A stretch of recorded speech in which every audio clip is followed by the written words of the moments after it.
Hello and welcome to the weekend edition of Minimum Competence we're calling a maximum minimum competence episode. Essentially, time permitting and given a major legal news story, we'll try to get you a bit more up to speed than we can in our short form daily news show. This week, we're looking at the Equal Rights Amendment, or ERA, which just died in the Senate when, on Thursday, Senate Republicans blocked a measure that would have allowed it to be added to the Constitution. Senators voted 51 to 47 to invoke cloture on a motion to proceed, falling short of the 60 votes it needed.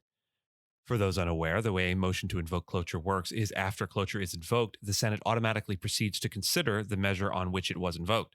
In other words, let's put this to a vote. Senators Lisa Murkowski and Susan Collins were the lone Republicans to vote with every other Democrat. The Senate resolution would have removed the deadline so that the ERA could become the 28th Amendment. Understanding why the removal of the deadline is important requires a quick overview of the history of the ERA. And so, from the top. The ERA is a proposed amendment to the United States Constitution that seeks to guarantee equal rights for all citizens regardless of sex. The amendment was first introduced in Congress in 1923 and has been reintroduced in every session of Congress since then. The idea of an amendment to guarantee equal rights for women was proposed first by suffragist Alice Paul in 1921.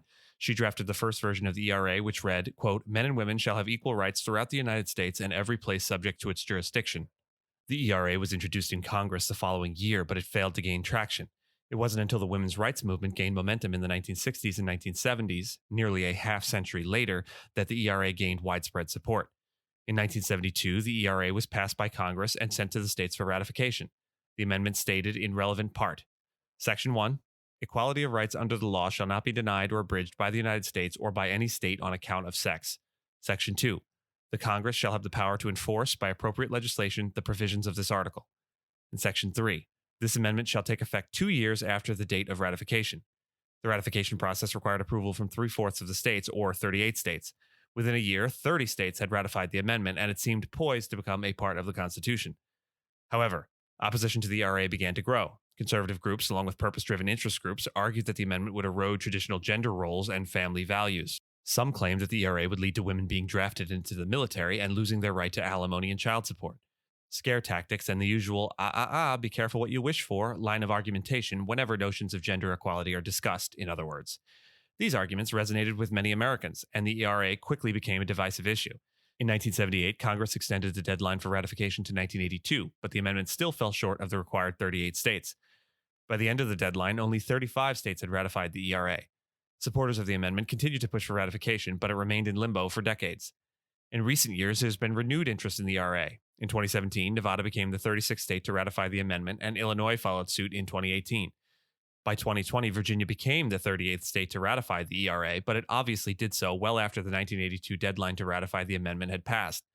Further muddying the issue, in the intervening years, several states, including Nebraska, Tennessee, Idaho, Kentucky, and South Dakota, attempted to remove their prior approval.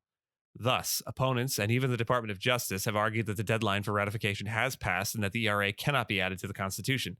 In 2020, a federal judge ruled that the deadline was indeed expired. Advocates for the ERA have continued pushing for it to be added to the Constitution through other means. Two methods are available for proposing amendments to the Constitution, as outlined in Article 5. Congress may propose amendments by passing a joint resolution with a 2/3 vote, which was what was attempted here. Alternatively, a convention may be called by Congress in response to applications from 2/3 of state legislatures.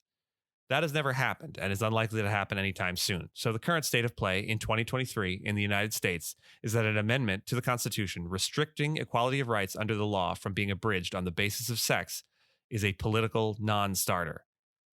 I'd say enjoy your maximum minimum competence on the ERA, but I don't see how you can. Thanks for listening, and see you tomorrow for a regular episode.